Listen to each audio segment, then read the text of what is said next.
I'm Suzanne, and you're listening to Sex Advice for Seniors. And today we've got someone coming all the way from the Rocky Mountains to speak with us in a cabin in the middle of nowhere. Certified sexologist Gigi Wilburis, and welcome to Sex Advice for Seniors. Thanks for having me. It's great to be here. I am very, very excited to talk to you. So Gigi and I have been discussing the fact that that you have been in the BDSM, that you've been into BDSM for most of your adult life. I've dipped in and out of it over my adult life. And I have to say, I actually started to get back into it later on in life because of the opportunity to do more stuff around kind of role playing and just the fact I found it more creative.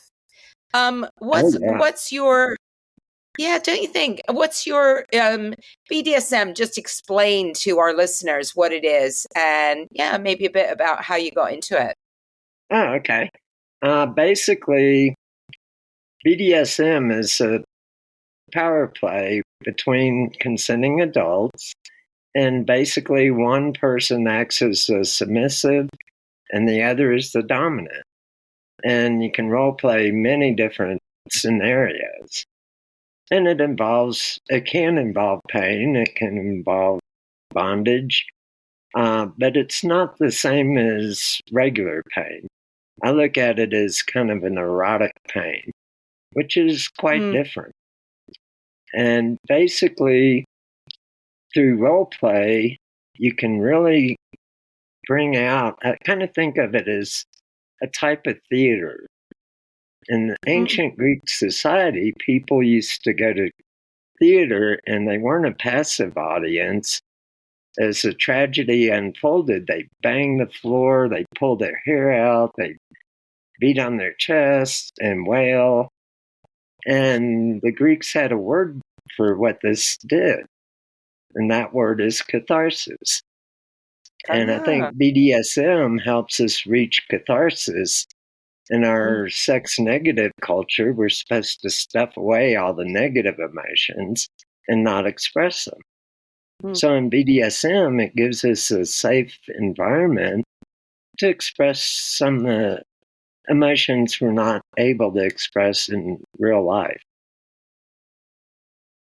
Yeah, it's a really good point. And also, I think when people think about BDSM, unfortunately, 50 Shades of Grey did a huge disservice to those of us who have either engaged in the lifestyle or part of the lifestyle, in that it suggested that there wasn't always consent involved.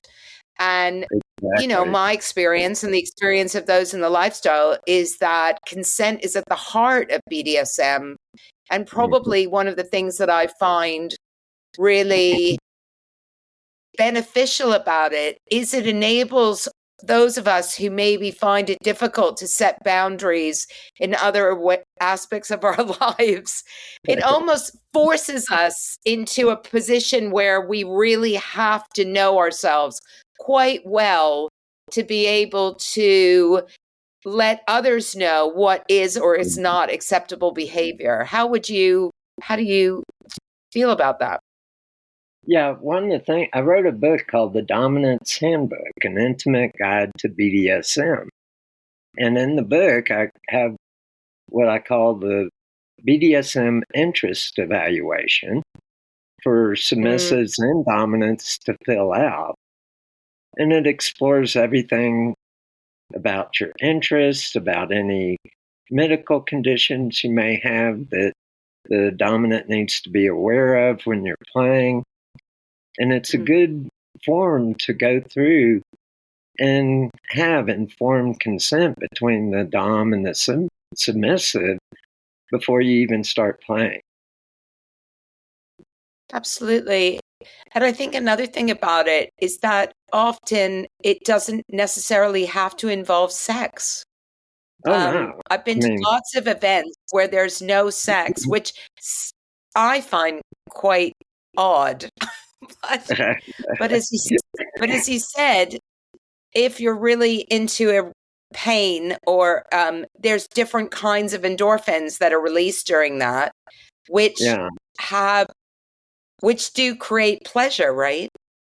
Yeah, basically, part of the submissive's experience is going through this ordeal and then flying in subspace. And it's almost like a high when you get there. Yeah. And I've had mystical and spiritual experiences when I played the role of a sub and went deep into subspace. So it can be very spiritual in certain ways and enlightening. But the other thing that BDSM does is we live in a culture that's full of stress, and we're constantly going into fight or flight mode. Well, when you go into a BDSM subspace, one of the things that happens is your body's releasing a lot of endorphins, which are very healthy for you. Adrenaline rushes are not real healthy. And so it gives you a whole different perspective on life when you practice BDSM on a fairly regular basis. Yeah, interesting. And how do you think it informs relationships with people that are older? How do you think it supports older people in their relationships? There's several ways. One is often we can tell someone, oh, I trust you. But when you play a BDSM role-playing scene, it's more than just telling someone, I trust you. It's a living trust that goes much deeper and forms a deeper bond between the players. Yeah.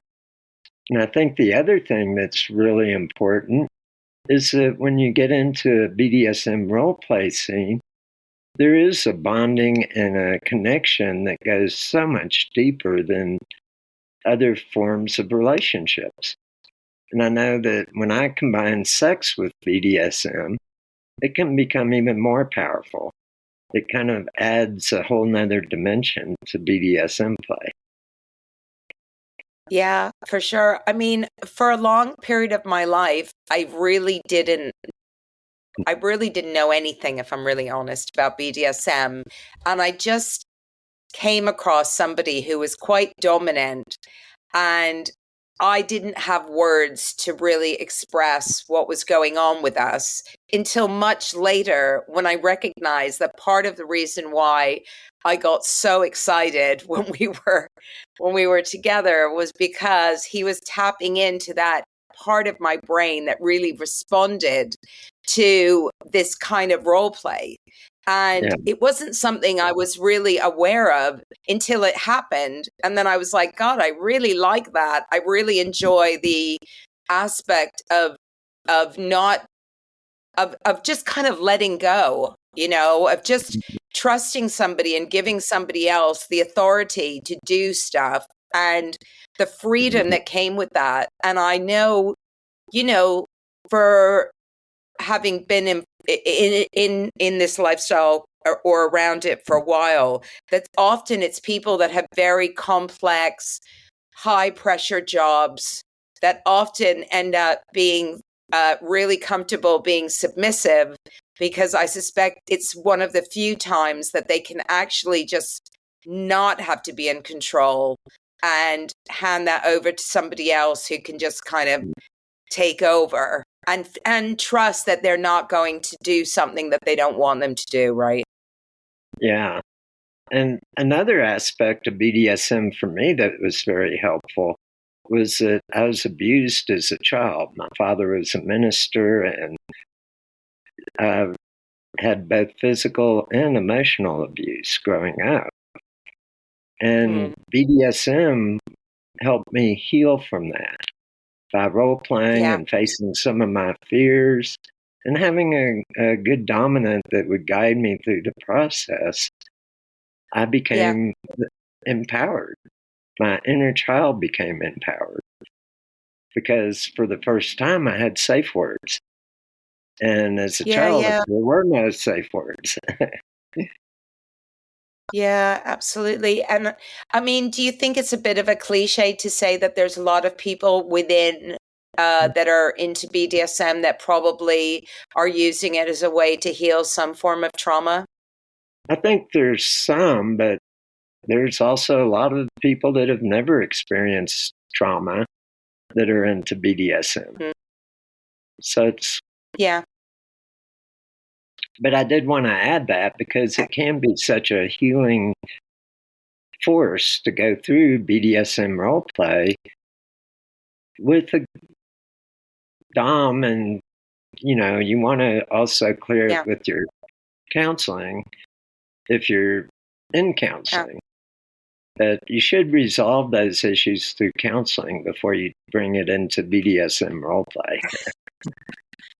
Yeah, and I think that's a really important point that you've made, is that moving into this without actually recognizing some of the reasons why could actually be quite dangerous, I suspect, if you haven't done that work beforehand.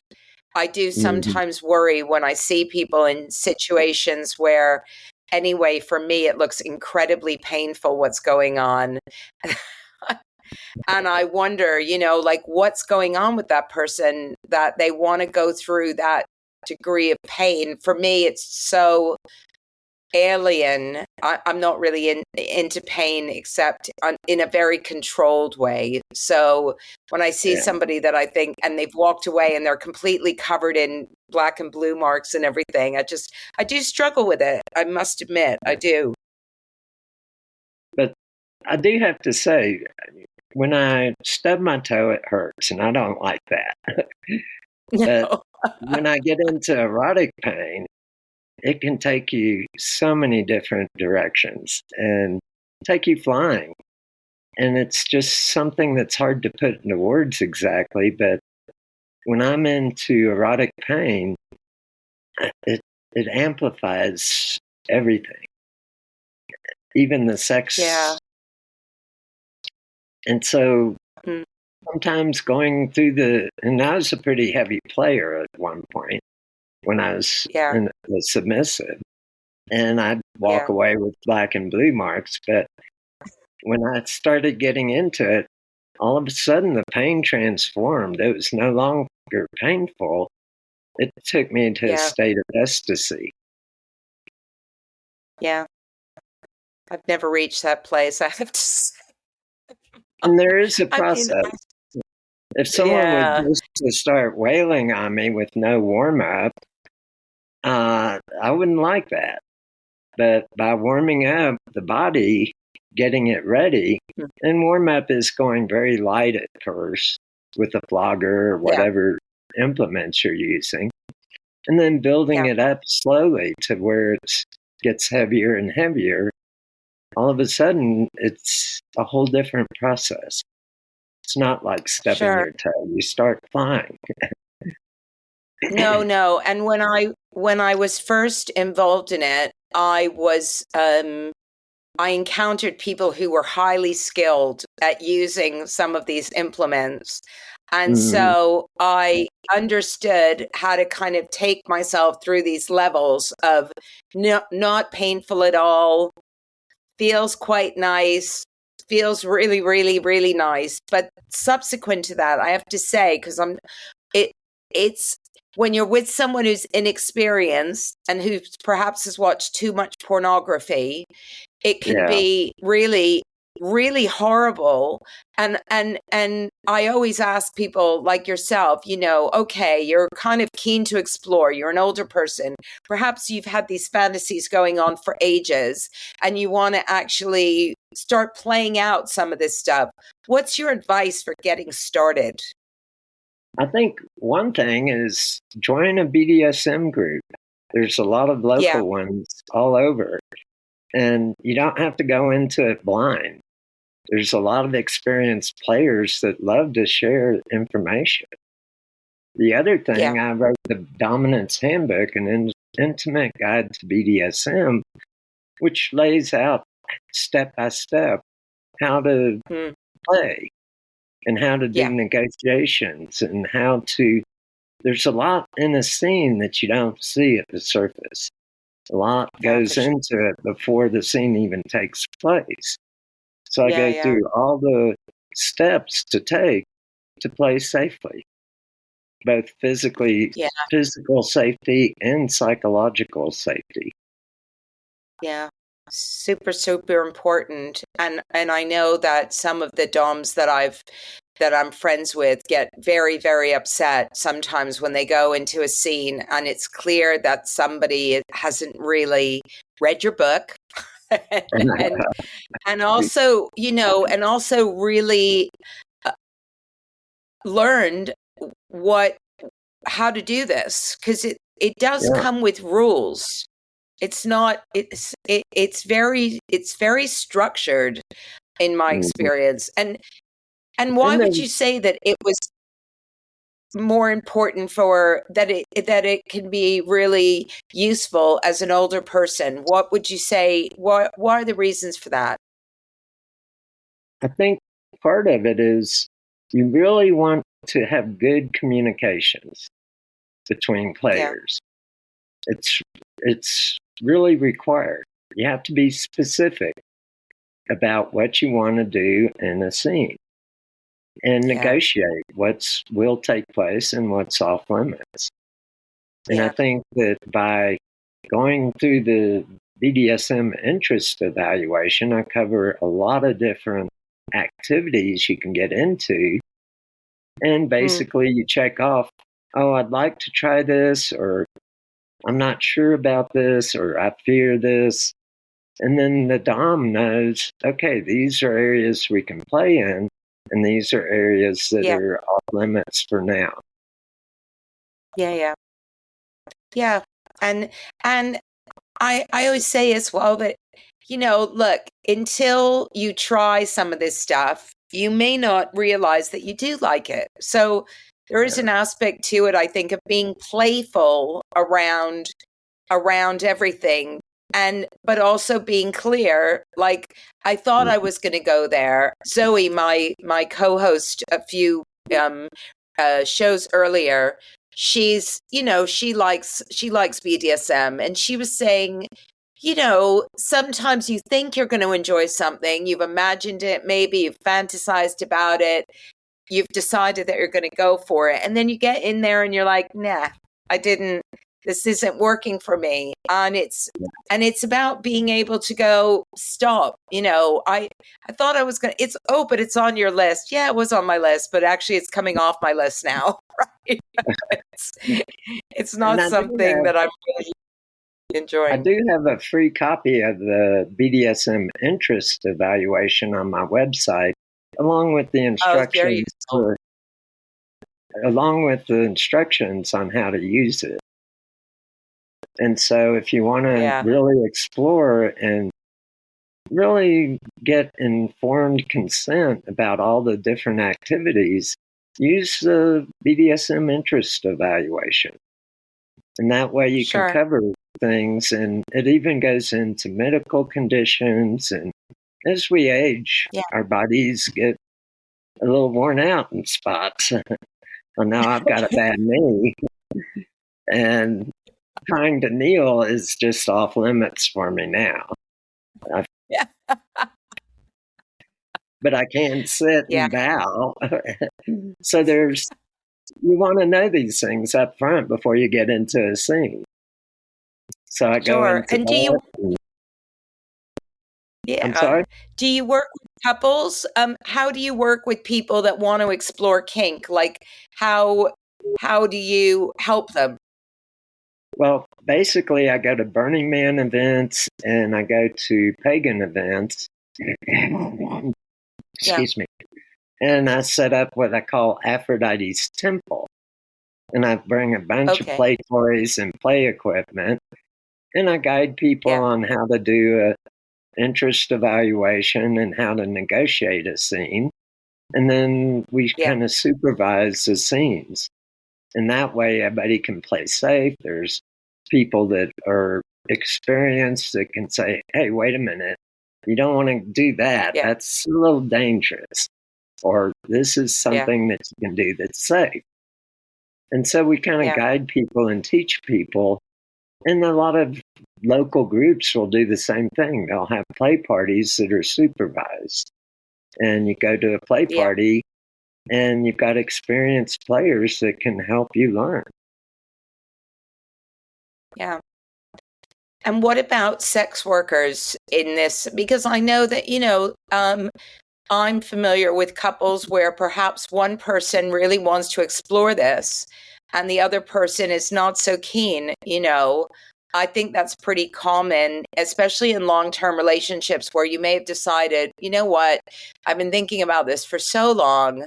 I'm finally going to get up the courage. I'm going to bring it up with my partner. And they're like, ick, not interested at all. What would you say to those people? I would say there's one or two different directions you can go. You can either give your partner permission to go and find other play partners to play with, since you're not interested, or the person that is interested can show them some of the what I'd call soft BDSM play, which may not be as intimidating, and say, let's start here and see how that feels for you. Like with bondage, bondage can be a lot of fun, and there's no pain involved at all. And so you can get into different types of play that aren't as intimidating, so to speak. But the other thing is that when I first got into it, I thought, who would want to beat someone or who would want to get beaten? And then I saw the relationships that doms and subs had, and there's this deep bonding, and I realized, I need to look deeper into this and see if there is something good here. And I discovered, yes, the bonding and the connection, it's a very deep, special connection you have in the BDSM relationship.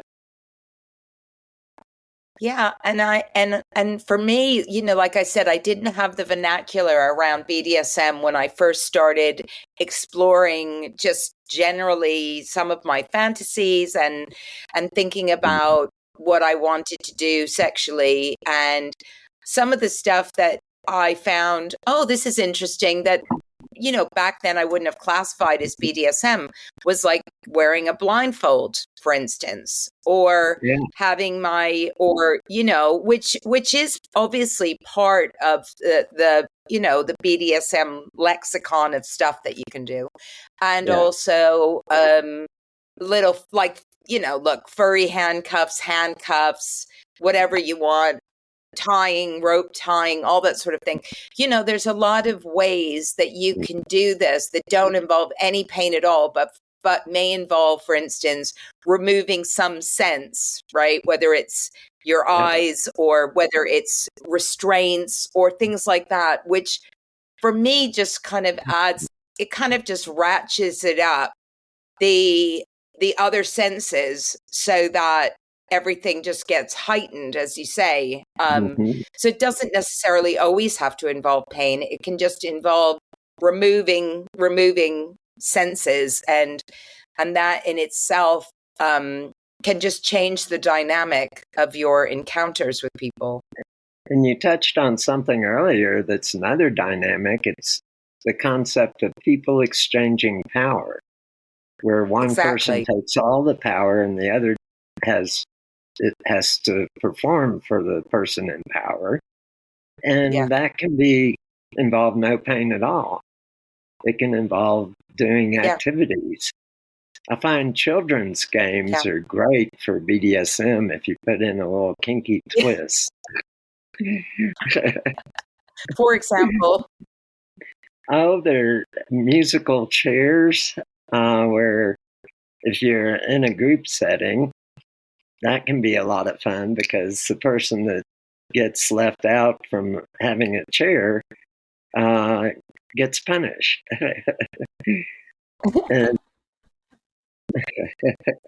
and one version that's a little more X-rated, we put dildos in each of the chairs that are the suction capped ones, and they have to sit on the dildo. So you can put all kinds of kinky twists into the children's games. Another one's hide and seek. Oh, that's a good one. Yeah. So children's What happens games, when they get discovered, need I ask? oh, depends how you want to define your game. There can be many different things. One would be, I've done humiliation scenes where the person that gets caught with their pants down, so to speak, has to tell something that's been a deep, dark secret in their life. And that can be very psychologically challenging. Very, very, yeah, very. Well, Zoe always used to say, because Zoe liked to do things like, again, these are small things, but just going to a restaurant with her partner, and she had to ask permission every time she took a bite of food. So she had to put, stab the food, look at her partner.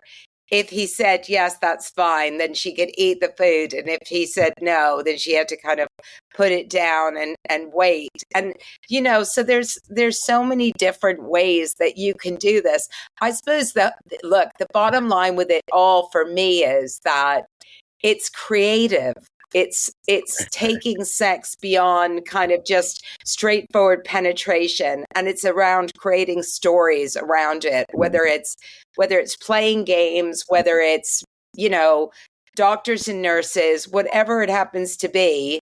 It's about stepping into the shoes of another person, which can, for some people, I think they really do struggle to stimulate their imagination in a way that involves some sort of pleasure or sexual activity. And other people, I think, are so liberated by it. And the people that I've met that were really creative with it, for me, that was just always such a great experience, because I knew that I'd be walking into kind of almost like my own little movie, really, Yeah. And another game that BDSM doesn't always have to be about pain. It can be about pleasure. And one physical pleasure with a little bit of psychological distress, maybe. With the toy industry, there's amazing toys, vibrating dildos and stuff. And I know of many people that have used that. And the Dom would control when the vibrator would go off, and they'd go out in a public setting. And then all of a sudden, ooh.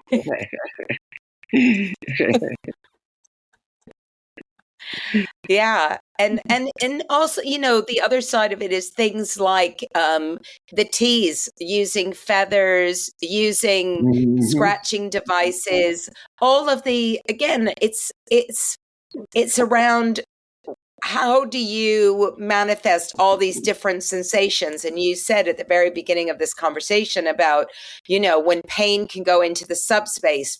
For me, light touching can also go into like a very endorphin filled space. Just, using feathers over a significant period of time really kind of lights up my skin. Similarly, like pinwheels and stuff like that. So there's so many different ways that you can explore BDSM beyond what we think about as just kind of dom sub, or just around pain, pleasure.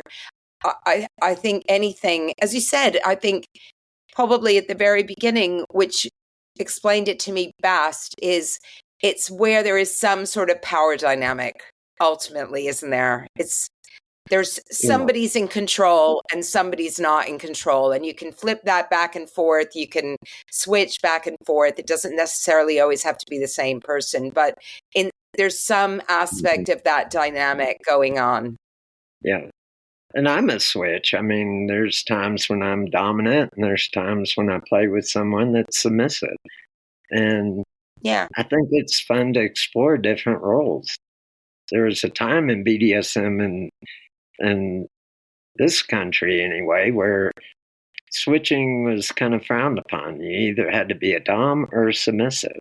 But things have opened up now. Yeah. No, I think that's true. Well, I think a lot more people are comfortable saying that they're switchy than they used to be. I always think I'm quite subby, but then again, I know that I do things that are also quite dommy. So I think, I prefer probably not to label myself too much. Just kind of be clear about what I enjoy and and help people to appreciate that this doesn't have to be on the freaky end of any sort of relationship, that even a relatively what I would say vanilla, as they like to call it, like vanilla, any kind of relationship can benefit from exploring all of this to see what you enjoy. I don't think we need to suggest that it's only that you have to be especially kinky or have some specific predilection. Anybody can explore this kind of stuff, as long as it's all consensual. Another benefit that I find, and you kind of touched on this, is that in BDSM, you learn how to communicate very specifically your desires and needs. And then a lot of vanilla couples, they don't talk about sex ahead of time. They just jump in and do it. And especially for a lot of women in our culture, they're not really getting good sex because there's no communication. And one of the things I've found is that once you get into BDSM, it kind of paves the way for better communication for vanilla sex. Yeah, I think just better communication overall, frankly. So here's to BDSM. Here's to everybody going out and checking it out. And now that I know that you've got a book and a list that people can access of their interests, we can post that on the Sex Advice for Seniors page, which would be great. It has been so fascinating to talk to you. And I hope you'll come back and we can explore this further. That'd be super fun. Oh, I'd love to come back. And like I say, I've got a lot of expertise in both BDSM and in sexology, how to have better sex, and even into spiritual sexuality. That's a conversation for another time. Yeah, I've been studying tantric sex and Taoism, and there's ways you can form a deeper partnership, and especially for older people where sex has kind of become too routine, you can spice it up many different ways. BDSM is especially one good way to spice up your sex life. Absolutely. Absolutely. We're all in favor of spicing up your sex life. Thanks very much for coming on the show. And thanks for having me. It's been great.